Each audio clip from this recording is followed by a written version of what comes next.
Masih beberapa bagian tentang seluk-beluk salat berjamaah. Pertemuan lalu kita sudah membahas bahwasanya ulama mazhab Syafi'i, demikian juga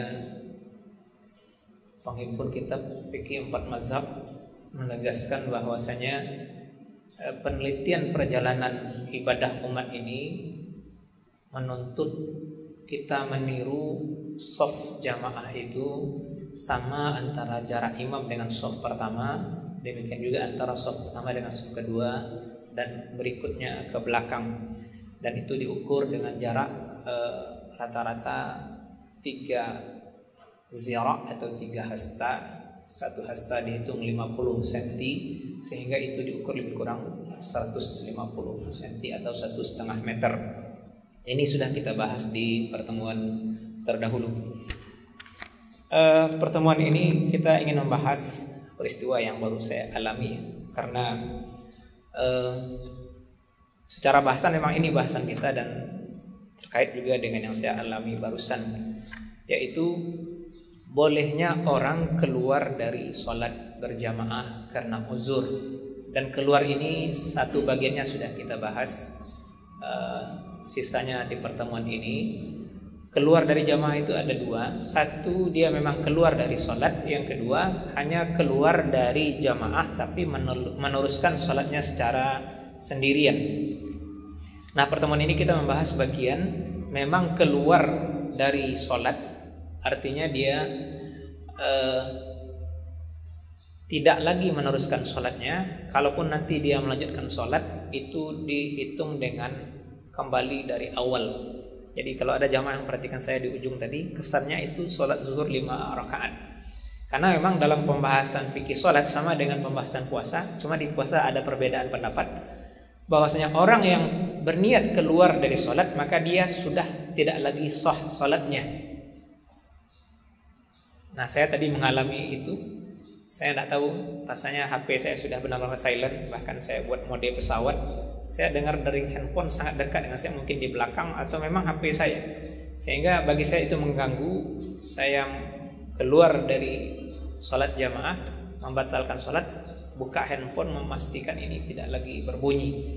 Maka di rakaat kedua saya mengulang takbiratul ihram, karena memang di fikih kan takbir itu, angkat tangan ini hukumnya sunnah. Artinya orang sah saja masih dalam posisi dekap seperti orang di rakaat kedua, tapi dia meniatkan itu, melafazkan Allahu Akbar sebagai masuk baru sholat, mengihramkan dirinya dari hal di luar sholat. Dan itu terjadi sesudah niat keluar dari sholat itu sendiri. Siapa yang meniatkan keluar dari sholat, maka dia sudah sholatnya tidak sah. Maka dia masuk sholat baru lagi dengan meniatkan kembali takbiratul ihram. Jadi Bapak dan Ibu, itu dilihat fisik, nampaknya orang sholat 5 rakaat, tapi tidak. Kenapa? Karena dia dengan keluar dari sholat di 1 rakaat, maka itu sudah dihitung 0. Dia memulai dari awal. Nah, pembahasan uzurnya di sini sangat beragam, karena pembahasan ibadah ini sangat berkait dengan ruh. Nah, kita memakai bahasa Ibrahim bin Adham rahimahullah, bahwasanya, dan ini sudah pernah kita sampaikan, kita tegaskan lagi, bahwasanya adanya aktivitas rukun-rukun sholat, sunat-sunat sholat, itu hanya badannya sholat. Kalau hanya itu sholat kita, maka itu sholat yang mati, sholat yang tidak ada nyawanya. Ruh sholat adalah sifat khusyuk dalam sholat itu sendiri. Maka pangana-pangana, pikiran-pikiran yang menarik kita dari keluar dari sholat, misalnya saja untuk kondisi hari ini, lah sholat, tanya tuh kunci motor lupa tinggal misalnya, itu diteruskan pun sholat kita dalam pandangan manusia dihukumi sah sholatnya gitu. Tapi pangana aku tidak ke Tuhan nih, maka lebih baik dia membatalkan sholatnya, keluar dia ambil kunci motornya, nyaman dia, dibanding dia teruskan sholatnya, dia tidak hilang. Sholat apa yang akan dia rasakan dengan itu? Maka di sini uzur orang keluar dari sholat berjamaah. Demikian juga yang sudah kita bahas terdahulu soal menahan hadas. Orang jadi dongkol ke imam karena dia takut buang angin, imam lamu mana. Dia tidak lagi mikirkan solat khusyuk kepada Allah Ta'ala. Cuma mikirkan bahas solatnya sah sampai akhir. Hanya itu. Padahal sah hanya hukum horizontal, mendatar sesama manusia. Yang lebih dipentingkan itu adalah hukum vertikal, mendaki kepada Allah Ta'ala agar solat ini diterima. Dan solat yang memasukkan orang ke surga tidak cukup dengan solat yang dijaga, tidak cukup hanya dengan solat yang dawam atau selalu, tapi yang lebih asasi adalah solat yang khusyuk. Karena Al-Quran menyebutkan 3 bagian ini secara lengkap. Solat khusyuk Allah sebutkan dalam surah Al-Mu'minun. Solat yang dawam, solat yang dijaga kita dapati di juz 29. Saya ragu suratnya. Maka Bapak dan Ibu, dibolehkan orang keluar dari solat berjamaah demi menimbang mempertahankan sifat khusyuk ini. Lebih baik dia keluar, kemudian menyelesaikan urusannya, kemudian dia kembali, walaupun statusnya mungkin jadi masbuk, atau bahkan mungkin dia tidak dapat jamaah pertama, tapi dia sholat khusyuk kepada Allah Ta'ala, itu lebih baik. Kenapa? Hal-hal seperti ini dianggap uzur, hal-hal yang dimaafkan. Karena kita tidak hanya mengejar fisik, oh dapat sof pertama, dapat takbiratul ihram bersama imam. Tidak hanya itu memang kita kejar, tetapi di atas itu semua adalah kita mengejar sholat kita diterima oleh Allah Ta'ala. Itu sebuah catatan yang sangat penting. Hal kedua, pertemuan ini kita kokohkan soal mengakhiri berjamaah. Ini kaitnya dengan imam, juga dengan jamaah di sebagian sisinya. Bahwasanya dari riwayat hadis dipahami oleh ulama hadis dan ulama fikih, imam disunnahkan menghadap ke jamaah selesai salam. Kemudian di situ terjadi perbedaan riwayat, ada yang mengatakan lebih baik kanan kiblat, lebih baik kiri kiblat. Maka kalau kita ikut riwayat yang dinukil oleh Imam Nawawi rahimahullah dalam kitab Radus Shalihin, di situ menguatkan bahwasanya imam menghadap ke kanan kiblat. Karena di situ para sahabat meriwayatkan hadis doa Nabi sesudah sholat. Maka di situ juga kita tegaskan, kalau ada yang mengatakan berdoa sesudah sholat perbuatan sia-sia, karena ini beredar mungkin di media sosial, beberapa jamaah sudah konfirmasi ke saya. Saya tidak mengikuti hal itu di media sosial. Maka itu jelas berlawanan dengan hadis. Karena hadis menjelaskan Nabi berdoa sesudah sholat. Di antaranya adalah posisi tadi itu. Beliau menghadap ke jamaah. Sahabat yang meriwayatkan hadis ini menceritakan mereka suka di kanan kiblat ini. Selain memang ada riwayat bahwasanya kanan lebih baik dengan syarat saf seimbang. Karena Nabi menghadapkan wajahnya ke mereka, dan disitulah mereka mendengar Nabi secara lirih berdoa. Rabbi qini adzabaka yauma tab'atsu aw tajma'u ibadaka. Doa ini bagus untuk kita hafal, singkat padat. Rabbi, ya Allah ya Tuhanku, qini jaga aku, adzabaka dari siksamu, yauma tab'atsu pada hari engkau membangkitkan, aw tajma'u ibadaka atau pada hari engkau mengumpulkan menghimpunkan hamba-hambamu. Nah, ini kan fase yang sudah pasti dalam perjalanan kita, hari berbangkit, yaumal ba'tsi, dan juga yaumal hasyri, hari penghimpunan.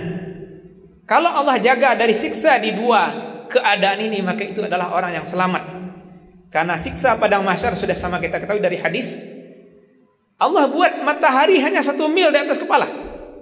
Kemudian versi 1 mil ini ulama beda pendapat memahami, karena mil itu lafaz mustarak, maknanya berserikat. Bisa maknanya mil dalam arti madal basar, sejauh mata memandang. Bisa maknanya mil dalam ukuran yang kita pakai hari ini, lebih kurang 1,6 km. Bisa juga mil dengan makna pensil celak, karena pensil celak itu bahasanya juga mil. Maka ini yang sering dipakai oleh sebagian mubalik. Matahari cuma sajangka di teh kepala, karena salah satu makna mil itu pensil celak yang panjangnya cuma 1 jengkal. Nah, kita soal makna ini kita serahkan, hakikatnya tidak terjangkau oleh kita. Nanti padang mahsyar pasti membuktikannya. Yang jelas 1 mil di atas kepala. Dan itu jelas jauh lebih dekat dibanding jarak matahari sekarang dengan kita. Itu logika duniawinya, astronomi sekarang. Jarak segitu kita sudah lebur, hancur, jadi debu, hangus. Tapi hukum padang mahsyar tidak seperti itu. Allah menakarkan itu dengan dosa seseorang. Orang tidak hangus tapi berkeringat karena saking panasnya, sehingga tidak masuk akal keringatnya.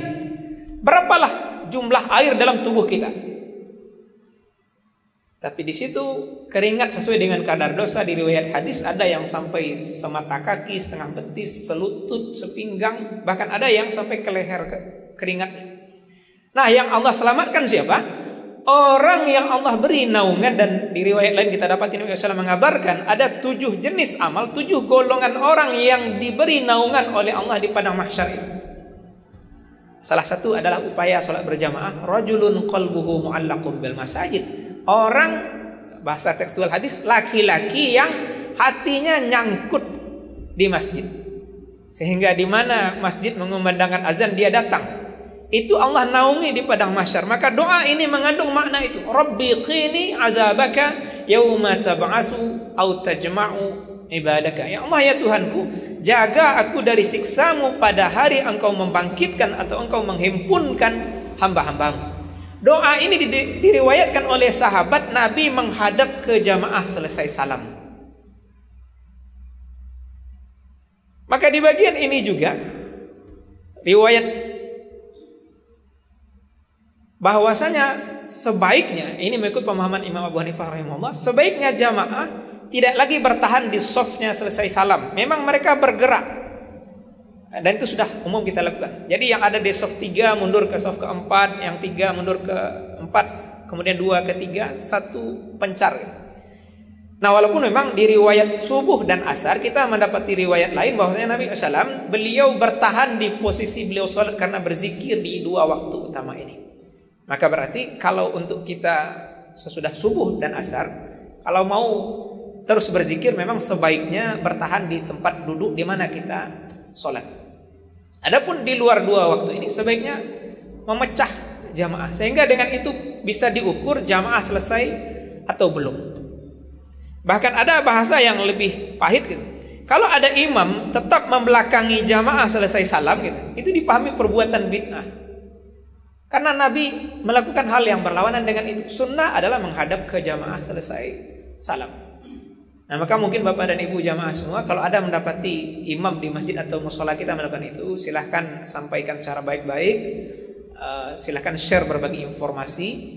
Mungkin cari waktu yang tepat, kita hanya berdua ngobrol dengan dia, sehingga kekurangan pengetahuannya itu tidak menjadikan dia merasa minder atau merasa direndahkan. Ini kan adab yang juga harus kita jaga, menegur orang yang memiliki kemuliaan. Karena Bapak dan Ibu, orang ketika dimajukan posisinya jadi imam ini berarti dia sudah diberi kemuliaan untuk hal ukhrawi. Bahkan kalau kita pakai bahasa Umar bin Khattab radhiyallahu anhu menjelaskan keutamaan Abu Bakar, jadi imam ini lebih mulia dibanding jadi presiden. Kan itu bahasa Umar. Kita terjemahkan makna bahasa beliau. Apakah ketika Abu Bakar diredoi oleh Allah untuk memimpin urusan agama, mengimami solat, lantas kita tidak redo beliau ini mengimami hal duniawi untuk menjadi khalifah, menjadi pemimpin negara? Itu kan bahasa Umar mengesankan bahwasanya beban jadi imam solat lebih berat dibanding dan lebih besar dibanding jadi kepala negara. Karena itu hal duniawi. Itu bahasa Umar bin Khattab radhiyallahu anhu. Maka Bapak dan Ibu, orang ketika dijadikan imam berarti orang yang sudah dimuliakan. Maka kita bicara dengan orang yang sudah dimuliakan tentu harus memilih adab yang tepat. Kami rasa ini hal yang juga perlu kita garis bawahi di pertemuan singkat ini.